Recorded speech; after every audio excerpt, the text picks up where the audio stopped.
ವೇಷಭೂಷಣದ ವಿದ್ಯಾರ್ಥಿಗಳ ವಿವರ ಈ ಕೆಳಗಿನಂತಿದೆ. ಶ್ರೀ ಮಹೇಶ್ವರ ದೇವಸ್ಥಾನ, ಕೋಟೆ ರಸ್ತೆ, ಕೊಪ್ಪಳ. ಮೊದಲನೆಯದಾಗಿ ಅಭಿನವ ಶ್ರೀಗಳ ವೇಷಧಾರಿಯಾಗಿ ಬರುತ್ತಿದ್ದಾರೆ ಅಭಿನವ್ ಜಾಲಿಯಾಳ್. ಅಭಿನವ್ ಜಾಲಿಯಾಳ್.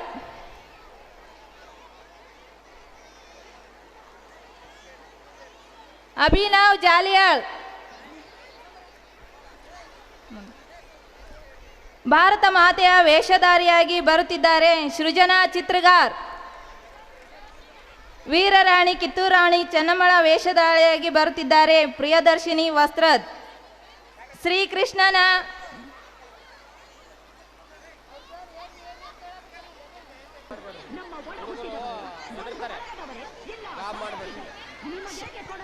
ಶಾಕುಂತಲಳ ವೇಷಧಾರಿಯಾಗಿ ಬರುತ್ತಿದ್ದಾರೆ ಶ್ರೀಪದ ಹ್ಯಾಟಿ.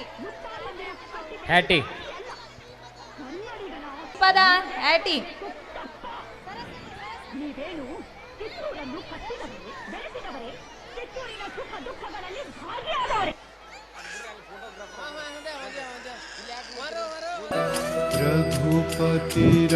ಕೊಡಗು ಲೇಡಿಯಾಗಿ ಬರುತ್ತಿದ್ದಾರೆ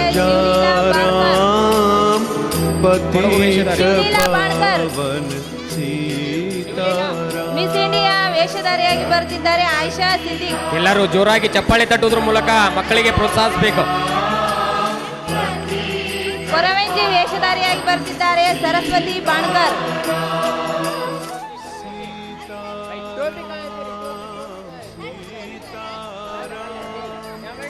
ಎಲ್ಲರೂ ಜೋರಾಗಿ ಚಪ್ಪಾಳೆ ತಟ್ಟುವುದರ ಮೂಲಕ ಮಕ್ಕಳ ಒಂದು ವೇಷಭೂಷಣಕ್ಕೆ ಮೆರಗನ್ನು ತಂದುಕೊಡ್ಬೇಕು. ಎಲ್ಲರೂ ಜೋರಾಗಿ ಚಪ್ಪಾಳೆ ತಟ್ಟಬೇಕು.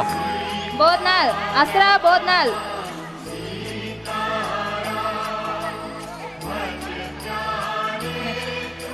ಅವರನ್ನ ವೇದಿಕೆ ಮೇಲೆ ಕರ್ಕೊಳ್ಬೇಕು. ಸಾನಿಯಾ ಮಿರ್ಜಾ.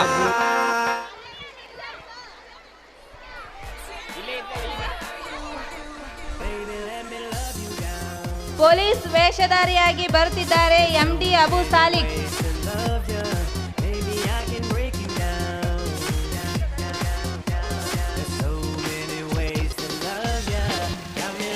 ಮಿಲಿಟರಿ ಮ್ಯಾನ್ ವೇಷಧಾರಿಯಾಗಿ ಬರುತ್ತಿದ್ದಾರೆ ಎಂಡಿ ಸಾಲಿಕ್ ಪತಿ. ಶಿವಶಾಂತ್ ವೀರಯ್ಯ ಮಠಪತಿ. ಗೋ ಸ್ಲೋಲಿ.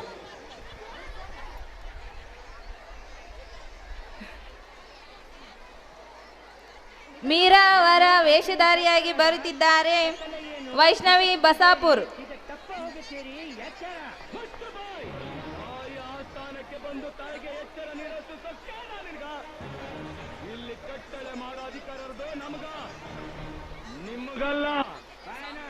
ನೀನು ಬಾಗಿಲು ಕಾಯ ಸಿಪಾಯಿ. ನೀವು ಕಂಪನಿ ಸರ್ಕಾರದ ಕತ್ತಲೆ ಏನು?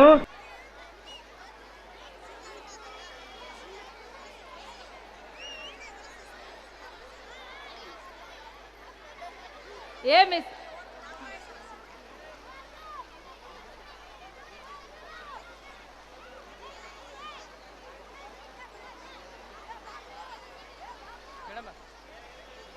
ವಕೀಲರ ವೇಷಧಾರಿಯಾಗಿ ಬರುತ್ತಿದ್ದಾರೆ ಸಿಮ್ರಾನ್ ಸುಲ್ತಾನ.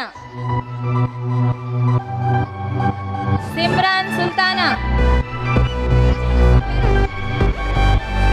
ಭಗತ್ ಸಿಂಗ್ ವೇಷಧಾರಿಯಾಗಿ ಬರುತ್ತಿದ್ದಾರೆ ಆದರ್ಶ್.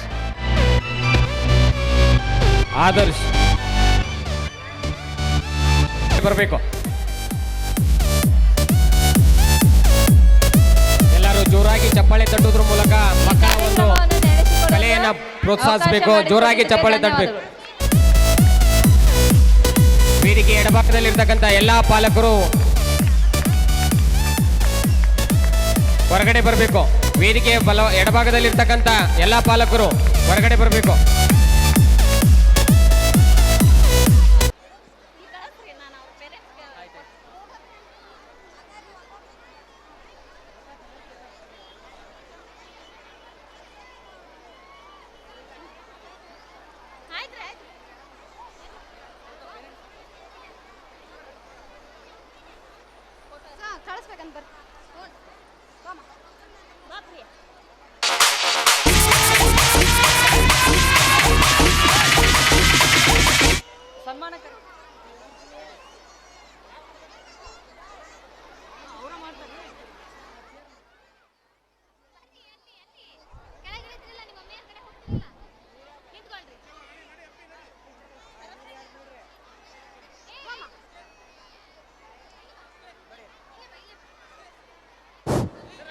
ದಯವಿಟ್ಟು ಪಾಲಕರು ವೇದಿಕೆಯ ಎಡಭಾಗದಲ್ಲಿ ಹಿಂದ್ಗಡೆ ಸರ್ಕೋಬೇಕು. ಎಲ್ಲರೂ ಹಿಂದ್ಗಡೆ ಸರ್ಕೋಬೇಕು. ದಯವಿಟ್ಟು ಮಕ್ಕಳಿಗೆ ಕಾರ್ಯಕ್ರಮವನ್ನು ನೆರವೇರಿಸಿಕೊಟ್ಟಿರುವಂತಹ ಶ್ರೀಮತಿ ಜ್ಯೋತಿ ತಟ್ಟಿ ಮೇಡಮ್ ಅವರಿಗೆ ತುಂಬು ಹೃದಯದ ಧನ್ಯವಾದಗಳು.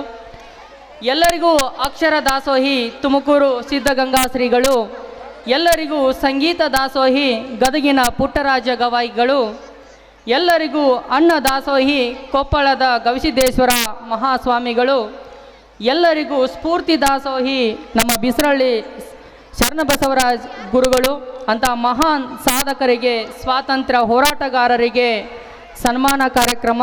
ಈ ಒಂದು ಸನ್ಮಾನ ಕಾರ್ಯಕ್ರಮದಲ್ಲಿ ವೇದಿಕೆ ಮೇಲೆ ಆಸೀನ ಇರುವಂತಹ ಎಲ್ಲ ಗಣ್ಯಮಾನ್ಯರು ಸ್ವಾತಂತ್ರ್ಯ ಹೋರಾಟಗಾರರನ್ನು ಸನ್ಮಾನಗಾಗಿ ಹಾಗೂ ಸಮಾಜದ ಸುಧಾರಣೆಗಾಗಿ ಮೀಸಲಿಟ್ಟವರು ಇವರು. ಅನುಭವವು ಜಗತ್ತಿನ ಶ್ರೇಷ್ಠವಾಗಿರುವಂತಹ ಶಿಕ್ಷಕ. ಉಸಿರಾಡುವವರೆಗೂ ಕಲಿ ಜ್ಞಾನಾರ್ಜನೆಯೇ ಜೀವನದ ಗುರಿಯಾಗಿರಲಿ ಅಂತ ಮಹಾನ್ ಸಾಧಕರು ನಮ್ಮ ಜೊತೆ ಇರ್ತಕ್ಕಂಥದ್ದು ಒಂದು ಹೆಮ್ಮೆಯ ವಿಷಯ. 15 ಪುಸ್ತಕಗಳನ್ನು ಸ್ವತಃ ರಚನೆಯನ್ನು ಮಾಡಿರುವಂಥವರು. ಬೇರೆ ಬೇರೆ ಕಾರಣಗಳಿಂದ ಕಲಿಕೆಯನ್ನು ಅಪೂರ್ಣಗೊಳಿಸಿದ ವ್ಯಕ್ತಿಗಳಿಗೆ ಸ್ಫೂರ್ತಿದಾಯಕ ನಮ್ಮ ಗುರುಗಳು. ಇಂತಹ ಮಹಾನ್ ಸಾಧಕರನ್ನು ಸನ್ಮಾನಿಸ್ತಕ್ಕಂಥದ್ದು ನಮ್ಮೆಲ್ಲರ ಆದ್ಯ ಮನಸ್ಸಿರಬೇಕು ಎಂಬ ಒಂದು ಹಿತನುಡಿಯನ್ನು ತಿಳಿಸುತ್ತಾ ಈ ಸುಂದರ ಸಂಜೆಯ ಶುಭ ಸಮಾರಂಭದ 18ನೇ ಶಾಲಾ ವಾರ್ಷಿಕೋತ್ಸವದ ಹಾರ್ದಿಕ ಶುಭಾಶಯಗಳನ್ನು ಎಲ್ಲರಿಗೂ ತಿಳಿಸುತ್ತೇನೆ. ಸಾಧನೆ ಸಾಧಕರ ಸೊತ್ತೇ ಹೊರತು ಸೋಮಾರಿಗಳ ಸೊತ್ತಲ್ಲ ಎಂಬ ನಾನುಡಿಯಂತೆ ಶಿಕ್ಷಕರ ಪಾಠವನ್ನು ಗಮನದಲ್ಲಿಟ್ಟು ಹಿಂದೆ ಗುರು ಇರಲಿ ಮುಂದೆ ಗುರಿ ಇರಲಿ ಎಂಬ ನಾನುಡಿಯಂತೆ ಅಂದಿನ ಪಾಠವನ್ನು ಶಿಕ್ಷಕರು ಹೇಳಿದ ರೀತಿಯಲ್ಲಿ ಗಮನವನ್ನು ಇಟ್ಟು ಆಲಿಸಿ ತನ್ನ ತಂದೆ ತಾಯಿಗಳಿಗೆ ಮತ್ತು ಕಲಿಸಿದ ಗುರುಗಳಿಗೆ ಮತ್ತು ಶಾಲೆಗೆ ಕೀರ್ತಿಯನ್ನು ತಂದಿರತಕ್ಕಂತಹ ಮುದ್ದು ವಿದ್ಯಾರ್ಥಿಗಳಿಗೆ ಆದರ್ಶ ವಿದ್ಯಾರ್ಥಿಗಳು ಎಂಬ ಬಹುಮಾನ ವಿತರಣೆಯನ್ನು ನೀಡುವಂತಹ ಈ ಕಾರ್ಯಕ್ರಮ. ಇಂತಹ ಒಂದು ಬಹುಮಾನವನ್ನು ಸ್ವೀಕರಿಸುವಂತಹ ವಿದ್ಯಾರ್ಥಿಗಳು ಈ ಕೆಳಗಿನಂತಿವೆ. ಮೊದಲನೇದಾಗಿ 1ನೇ ತರಗತಿಯ ವಿದ್ಯಾರ್ಥಿಯಾಗಿರ್ತಕ್ಕಂತಹ ಶಿವಪ್ರಸಾದ್ ಕುರಿ 100ಕ್ಕೆ 99 ಫಲಿತಾಂಶವನ್ನು ಮಾಡಿ ತನ್ನ ತಂದೆ ತಾಯಿಗೆ ಮತ್ತು ನಮ್ಮ ಶಾಲೆಗೆ ಹಾಗೂ ಕಲಿಸಿದ ಗುರು ವೃಂದದವರಿಗೆ ಒಳ್ಳೆಯ ವಿದ್ಯಾರ್ಥಿಯಾಗಿ ಮತ್ತು 1ನೇ ತರಗತಿಯ ಉತ್ತಮವಾದ ವಿದ್ಯಾರ್ಥಿಯಾಗಿ ಕಂಡು ಬಂದಿದ್ದಾರೆ. ನಂತರ 2ನೇ ತರಗತಿಯ ವಿದ್ಯಾರ್ಥಿ ಅಮನ್ ಖಾನ್ 100ಕ್ಕೆ 99ರಷ್ಟು ಫಲಿತಾಂಶವನ್ನು ಪಡೆದಿದ್ದಾನೆ. ಹಾಗೂ 3ನೇ ತರಗತಿಯ ವಿದ್ಯಾರ್ಥಿ ಸಿಂಧು ಎಲಿಗಾರ್ ಹೀಗೆ 94 ಫಲಿತಾಂಶವನ್ನು ಪಡೆದು ಉತ್ತೀರ್ಣರಾಗಿದ್ದಾಳೆ. ಹಾಗೂ 4ನೇ ತರಗತಿಯ ವಿದ್ಯಾರ್ಥಿ ಸ್ವಪ್ನ ಎಲಿಗಾರ್ 99ರಷ್ಟು ಫಲಿತಾಂಶವನ್ನು ಪಡೆದಿದ್ದಾರೆ. ಈ ವಿದ್ಯಾರ್ಥಿಗಳು ಎಲ್ಲರೂ ವೇದಿಕೆಯ ಮೇಲೆ ಆಗಮಿಸಬೇಕೆಂದು ವಿನಂತಿ. ನಂತರ 5ನೇ ತರಗತಿಯ ವಿದ್ಯಾರ್ಥಿಯಾಗಿರ್ತಕ್ಕಂತಹ ಕೇಶವರಾವ್ ಸ್ಫಟಿಕ 100ಕ್ಕೆ 96 ಫಲಿತಾಂಶವನ್ನು ಪಡೆದು ನಮ್ಮ ಶಾಲೆಗೆ ಕೀರ್ತಿಯನ್ನು ತಂದಿದ್ದಾರೆ. ಹಾಗೂ 6ನೇ ತರಗತಿಯ ವಿದ್ಯಾರ್ಥಿಯಾಗಿರ್ತಕ್ಕಂತಹ ಉಮೇರಿಯಾ ಫರ್ಹಾದ್ ಇವರು 100ಕ್ಕೆ 92ರಷ್ಟು ಫಲಿತಾಂಶವನ್ನು ಪಡೆದಿದ್ದಾಳೆ. ಹಾಗೂ ಮಂಜುನಾಥ್ ರೋಣದ್ 7ನೇ ತರಗತಿಯ ವಿದ್ಯಾರ್ಥಿ. ಈ ವಿದ್ಯಾರ್ಥಿ 100ಕ್ಕೆ 93ರಷ್ಟು ಫಲಿತಾಂಶವನ್ನು ಪಡೆದಿದ್ದಾನೆ. ಇವನು ಕೂಡ ವೇದಿಕೆಯ ಮೇಲೆ ಆಗಮಿಸಬೇಕು. ಹಾಗೂ 8ನೇ ತರಗತಿಯ ವಿಜಯಲಕ್ಷ್ಮಿ ಹನುಮಕೊಂಡ 100ಕ್ಕೆ 90ರಷ್ಟು ಫಲಿತಾಂಶವನ್ನು ಪಡೆದು ನಮ್ಮ ಶಾಲೆಗೆ ಕೀರ್ತಿಯನ್ನು ನೀಡಿದ್ದಾರೆ. ಹಾಗೂ 9ನೇ ತರಗತಿಯ ವಿದ್ಯಾರ್ಥಿ ಮಂಜುಳಾ ಕಲ್ಲನ್ನವರ್ ಈ ವಿದ್ಯಾರ್ಥಿ 100ಕ್ಕೆ 91.68 ಫಲಿತಾಂಶವನ್ನು ಪಡೆದು ನಮ್ಮ ಶಾಲೆಗೆ ಕೀರ್ತಿಯನ್ನು ನೀಡಿದ್ದಾರೆ. ಹಾಗೂ 10ನೇ ತರಗತಿಯ ವಿದ್ಯಾರ್ಥಿಯಾದ ಅಶ್ವಿನಿ ದಿವಟಾರ್ ಈ ವಿದ್ಯಾರ್ಥಿ 100ಕ್ಕೆ 92.64ರಷ್ಟು ಫಲಿತಾಂಶವನ್ನು ಪಡೆದಿದ್ದಾಳೆ. ಈ ಒಂದು ಅತ್ಯುನ್ನತವಾಗಿರ್ತಕ್ಕಂತಹ ಫಲಿತಾಂಶವನ್ನು ನೀಡಿ ಶಾಲೆಗೆ ಮತ್ತು ಶಿಕ್ಷಕರಿಗೆ ಹಾಗೂ ತನ್ನ ತಂದೆ ತಾಯಿಗಳಿಗೆ ಪ್ರೀತಿ ಪಾತ್ರರಾಗಿರುವಂತಹ ಈ ಮುದ್ದು ವಿದ್ಯಾರ್ಥಿಗಳಿಗೆ ವೇದಿಕೆ ಮೇಲೆ ಆಗಿರುವ ಎಲ್ಲ ಗಣ್ಯ ವ್ಯಕ್ತಿಗಳು ಬಹುಮಾನವನ್ನು ವಿತರಿಸಬೇಕಾಗಿ ವಿನಂತಿ.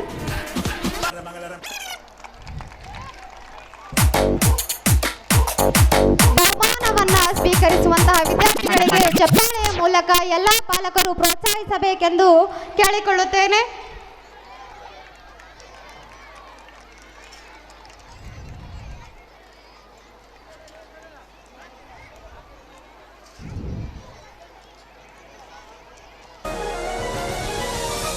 ಹುಟ್ಟೋದು ಮುಖ್ಯವಲ್ಲ, ಸಾಯೋದು ಮುಖ್ಯ. ಹುಟ್ಟು ನಮ್ಮ ಬಂಧುಗಳಿಗೆ ಗೊತ್ತಾಗುತ್ತದೆ, ಸಾವು ಈ ಪ್ರಪಂಚಕ್ಕೆ ಗೊತ್ತಾಗಬೇಕು. ಹಾಗೆ ಬದುಕಿನಲ್ಲಿ ಸಾಧನೆ ಮಾಡಬೇಕು ಎಂಬ ಹಿತನುಡಿಯಂತೆ ಈ ಒಂದು ಸಣ್ಣ ವಯಸ್ಸಿನಲ್ಲೇ ತನ್ನ ತಂದೆ ತಾಯಿಗಳಿಗೆ ಮತ್ತು ನಮ್ಮ ಶಾಲೆಗೆ ಕೀರ್ತಿಯನ್ನು ನೀಡುವಂತಹ ಈ ಮುದ್ದು ವಿದ್ಯಾರ್ಥಿಗಳಿಗೆ ಧನ್ಯವಾದಗಳನ್ನು ತಿಳಿಸುತ್ತೇನೆ.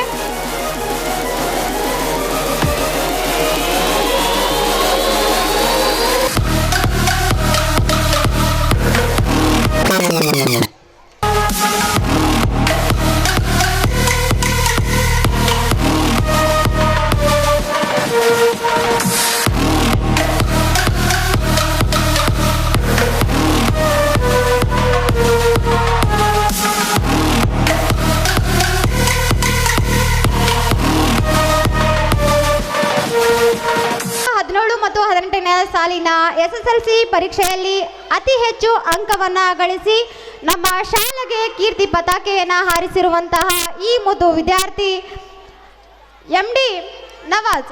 ಈ ಒಂದು ವಿದ್ಯಾರ್ಥಿ ಶೇಕಡ 625ಕ್ಕೆ 577 ಅಂಕಗಳನ್ನು ಗಳಿಸಿ 92.32 ಅಂಕಗಳನ್ನು ಗಳಿಸಿ ತನ್ನ ತಂದೆ ತಾಯಿಗಳಿಗೆ ಹಾಗೂ ಶಿಕ್ಷಕರಿಗೆ ಮತ್ತು ನಮ್ಮ ಶಾಲೆಗೆ ಕೀರ್ತಿಯನ್ನು ತಂದಿದ್ದಾರೆ. ಈ ಒಂದು ವಿದ್ಯಾರ್ಥಿಗೆ ನಮ್ಮ ಒಂದು ಸಾಧನೆಗೈದಿರುವಂತಹ ಈ ಒಂದು ಮುದ್ದು ವಿದ್ಯಾರ್ಥಿಗೆ ನಮ್ಮ ಶಾಲೆಯ ವತಿಯಿಂದ ಪ್ರೋತ್ಸಾಹ ಬಹುಮಾನವನ್ನು ವಿತರಿಸಲಾಗಿತ್ತು. ಅದರ ಜೊತೆಗಾಗಿ ಈ ನಗರದ ಮುಖ್ಯ ಉದ್ಘಾಟಕರಾಗಿ ಬಂದಿರತಕ್ಕಂತಹ ಶ್ರೀ ಅಮ್ಜದ್ ಪಟೇಲ್ ನಗರಸಭಾ ಸದಸ್ಯರು, ಇವರು ಕೂಡ ಆ ಒಂದು ವಿದ್ಯಾರ್ಥಿಯ ಸಾಧನೆಗೆ ಪ್ರೋತ್ಸಾಹವನ್ನು ಮಾಡುವುದಕ್ಕಾಗಿ 7,000 ನಗದು ಬಹುಮಾನವನ್ನು ನೀಡಿ ಅವರ ಉತ್ತೇಜನಕ್ಕೆ, ಅವರ ಒಂದು ಸಾಧನೆಗೆ ಪ್ರೋತ್ಸಾಹವನ್ನು ನೀಡಿದ್ದಾರೆ. ಈ ವಿದ್ಯಾರ್ಥಿ ವೇದಿಕೆಗೆ ಬರಬೇಕೆಂದು ಕೇಳಿಕೊಳ್ಳುತ್ತೇನೆ. ಈ ವಿದ್ಯಾರ್ಥಿಗೆ ನಮ್ಮ ಸಾಧನೆಗೈದಿರುವ ಈ ಒಂದು ವಿದ್ಯಾರ್ಥಿಗೆ ಪ್ರೋತ್ಸಾಹ ಧನವನ್ನಾಗಿ 7,000 ರೂಪಾಯಿಯನ್ನ ಪ್ರೋತ್ಸಾಹ ಧನವನ್ನಾಗಿ ನೀಡಿ ಈ ಒಂದು ವಿದ್ಯಾರ್ಥಿಯ ಒಂದು ಭವ್ಯ ಭವಿಷ್ಯಕ್ಕೆ ಸಾಕ್ಷಿಯಾಗಿರೋ ಸಭಾ ಸದಸ್ಯರು, ಇವರಿಗೂ ಕೂಡ ತುಂಬ ಹೃದಯದ ಧನ್ಯವಾದಗಳನ್ನು ತಿಳಿಸುತ್ತೇನೆ. ಎಲ್ಲ ವಿದ್ಯಾರ್ಥಿಗಳು ಕೂಡ ತಮ್ಮ ಒಂದು ಜೀವನದಲ್ಲಿ ಶಿಕ್ಷಣಕ್ಕೆ ಹೆಚ್ಚಿನ ರೀತಿಯ ಪ್ರೋತ್ಸಾಹವನ್ನು ನೀಡುತ್ತಾ SSLCಯ ಒಂದು ಘಟ್ಟ ಪ್ರಮುಖ ಘಟ್ಟ. ಆ ಒಂದು ಘಟ್ಟದಲ್ಲಿ ತನ್ನ ತಂದೆ ತಾಯಿಗಳಿಗೆ, ಶಾಲೆಗೆ ಹಾಗೂ ಶಿಕ್ಷಕರಿಗೆ ಒಂದು ಸವಿ ನೆನಪಿನ ಕೊಡುಗೆಯನ್ನು ಕೊಡುವಂತಹ ಒಂದು ಈ ಪ್ರಯತ್ನವನ್ನು ಎಲ್ಲ ಮುದ್ದು ಮಕ್ಕಳು ಮಾಡಬೇಕಾಗಿ ಕೇಳಿಕೊಳ್ಳುತ್ತೇನೆ. ಈ ಒಂದು ಬಹುಮಾನವನ್ನು ವಿತರಿಸುವಂತಹ ಕಾರ್ಯಕ್ರಮವನ್ನು ನೀಡಿದ ನನಗೆ ತುಂಬ ಹೃದಯದ ಧನ್ಯವಾದಗಳನ್ನು ತಿಳಿಸುತ್ತೇನೆ. ಗೀತಾ ನೆರಗಲ್ ಮೇಡಮ್ ಅವರಿಗೆ ತುಂಬ ಹೃದಯದ ಧನ್ಯವಾದಗಳು. ಈ ಕಾರ್ಯಕ್ರಮದ ಮುಂದಿನ ಘಟ್ಟ, ಈ ಕಾರ್ಯಕ್ರಮದ ಉದ್ಘಾಟಕರಾಗಿ ಆಗಮಿಸಿರುವಂತಹ ಶ್ರೀ ಬಸವರಾಜ ಬಿಸ್ರಳ್ಳಿ ಸ್ವಾತಂತ್ರ್ಯ ಹೋರಾಟಗಾರರು ಈ ಒಂದು ಕಾರ್ಯಕ್ರಮದ ಕುರಿತು ಒಂದೆರಡು ತಮ್ಮ ಅನಿಸಿಕೆಗಳನ್ನು ವ್ಯಕ್ತಪಡಿಸಬೇಕೆಂದು ಅವರಲ್ಲಿ ವಿನಯಪೂರ್ವಕವಾಗಿ ಕೇಳಿಕೊಳ್ಳುತ್ತೇನೆ. ಈ ಮಕ್ಕಳ ಅಭಿವೃದ್ಧಿಯನ್ನು ನೋಡಲಿಕ್ಕೆ ಆಗಮಿಸಿದಂಥ ಪಾಲಕರು ಹಾಗೂ ಜನರು, ನಿಮ್ಮೆಲ್ಲರಿಗೂ ವಂದನೆಗಳು.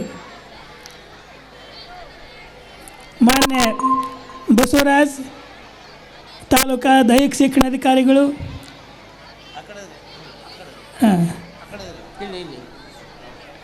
ಇದಲ್ಲ ಬದಲಿ ಆಯ್ತಾಯ್ತು. ಶ್ರೀಮತಿ ಶಾರದಾಬಾಯಿ ವಿ ಪುಲಸ್ಕರ್, ಅಧ್ಯಕ್ಷರು ನಿವೇದಿತಾ ವಿದ್ಯಾಸಂಸ್ಥೆ. ಶ್ರೀಮತಿ ಶೋಭಾ ಬಾಗೇವಾಡಿ, ಶಿಕ್ಷಣಾಧಿಕಾರಿಗಳು ಕೊಪ್ಪಳ. ಅಮ್ಜದ್ ಪಟೇಲ್, ನಗರಸಭಾ ಅಧ್ಯಕ್ಷರು ಕೊಪ್ಪಳ. ಜ್ಞಾನೇಶ್ MG ಕನ್ನಡ ಸರಿಗಮ ಇವರಿಗೆ ಶಿವಕುಮಾರ್ ಕುಕೂರಿಗೆ ಎಲ್ಲರಿಗೂ ವಂದನೆಗಳು ಅರ್ಪಿಸುತ್ತಾ ನನಗಿಷ್ಟ ಆನಂದ ಆಗಿದೆ, ಅದನ್ನು ಹೇಳಲಿಕ್ಕೆ ಶಬ್ದಗಳೇ ಇಲ್ಲ. ಸರ್ಕಾರಿ ಶಾಲೆಗೂ ಈ ಸಂಸ್ಥೆಯ ಶಾಲೆಗೂ ಇರ್ತಕ್ಕಂಥ ವ್ಯತ್ಯಾಸ ಎಷ್ಟು ಅಂದ್ರೆ ಅಜಗಜಾಂತರ. ಅದಕ್ಕೆ ಸರ್ಕಾರ ಇವತ್ತು ಎಲ್ಲ ಸರ್ಕಾರಿ ಶಾಲೆಗಳನ್ನ ಬಂದ್ ಮಾಡಲಿಕ್ಕೆ ಹತ್ತದ. ಏನು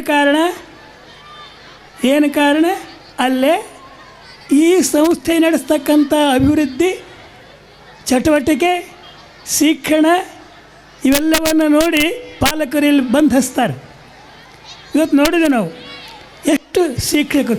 ಈ ತಾಯಿ ಶಾರದಾಬಾಯಿ, ನಿಜವಾಗಿ ಇವರು ಶಾರದಾಬಾಯಿನೇ ಇವರು ಸಂಸ್ಥೆಯಲ್ಲಿ ಸರ್ಕಾರದಲ್ಲಿ ಕೆಲಸ ಮಾಡಿ ನಿವೃತ್ತರಾಗಿ ಇಂತಹ ದೊಡ್ಡ ಸಂಸ್ಥೆ ಕಟ್ಟಾರಲ್ಲ, ಇದು ಆದರ್ಶ ಅಷ್ಟೇ ಅಲ್ಲ, ಇಡೀ ನಮ್ಮ ದೇಶಕ್ಕನ ಎಲ್ಲರೂ ನೋಡಬೇಕಂಥ ಸಂಸ್ಥೆ ಇದು. ಯಾಕಂದ್ರೆ ಒಬ್ಬ ಹೆಣ್ಮಗಳು, ಒಬ್ಬ ತಾಯಿ ಎಂಥ ದೂರದೃಷ್ಟಿ ಇರಬೇಕು. ಆ ತಾಯಿಗೆ ಎಷ್ಟು ದೂರದೃಷ್ಟಿ ಇಟ್ಕೊಂಡು ಎಷ್ಟು ಕಷ್ಟಪಟ್ಟಿರಬೇಕು. ಒಂದು ಸಂಸ್ಥೆ ನಡೆಸೋ ಸರಳಲ್ಲ.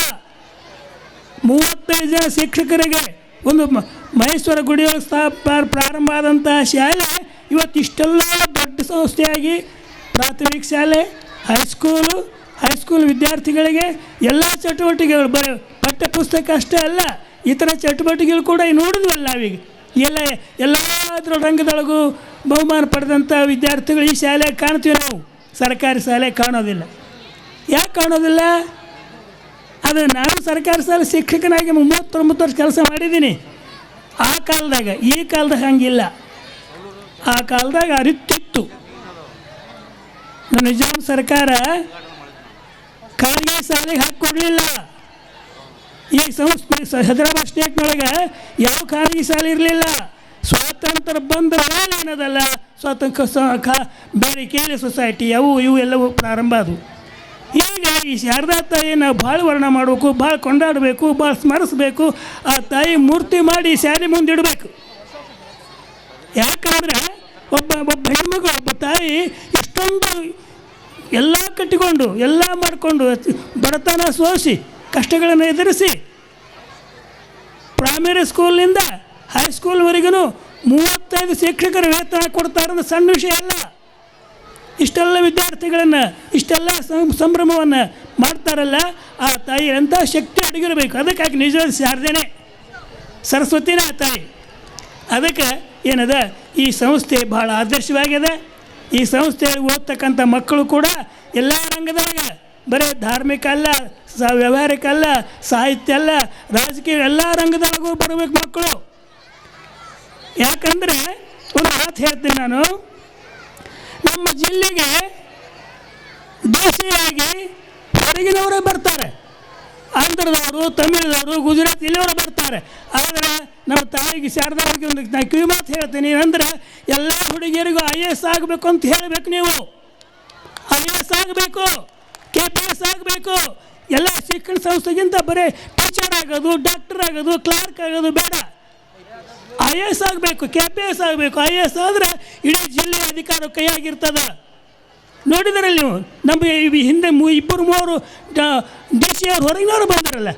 ಅದಕ್ಕೆ ಮಕ್ಕಳಿಗೆ ಏನದ ಪಾಲಕರಿಗೆ ಗೊತ್ತಿಲ್ಲ, ಮಕ್ಕಳನ್ನ ಹೇಗೆ ಓದಿಸ್ಬೇಕು, ಏನು ಓದಿಸ್ಬೇಕು ಅನ್ನೋ ಗೊತ್ತಿಲ್ಲ ಅವರಿಗೆ. ಅವ್ರು ತಮ್ಮ ಉದ್ಯೋಗದಾಗನೇ ತೊಡಗ್ತಾರೆ, ತಮ್ಮ ಒಳ್ಳೆ ಕೆಲಸದೊಳಗೆ ತೊಡಗ್ತಾರೆ. ಆದರೆ ಶಿಕ್ಷಕರಾದವರು ಹೆಣ್ಣುಮಕ್ಕಳಿಗೆ ಹೆಚ್ಚು ಪ್ರೋತ್ಸಾಹ ಕೊಡಬೇಕು. 138 ಜನ ಹೆಣ್ಣುಮಕ್ಕಳಿಗೆ ನೌಕರಿ ಸಿಗ್ತದೆ. 38 ಜನ ಅವ್ರು ಬರಲಿ ಅಂದ್ರೆ ಹಂಗೆ ಇಡ್ತಾರೆ ಸರ್ಕಾರ. ಅದಕ್ಕೇನದು ಹೆಣ್ಣುಮಕ್ಕಳಿಗೆ IAS ಮಾಡಲಿಕ್ಕೆ ಸಾಕಷ್ಟು ತರಬೇತಿ ಈಗ ಒಂದು ಹುಬ್ಬಳ್ಳಿ ಒಳಗೆ ತಯಾರಾಗಲಿಕ್ಕೆ, ಧಾರವಾಡದಾಗಿದೆ, ಬೆಂಗಳೂರಾಗಿದೆ, ಎಲ್ಲ ಮೊದಲು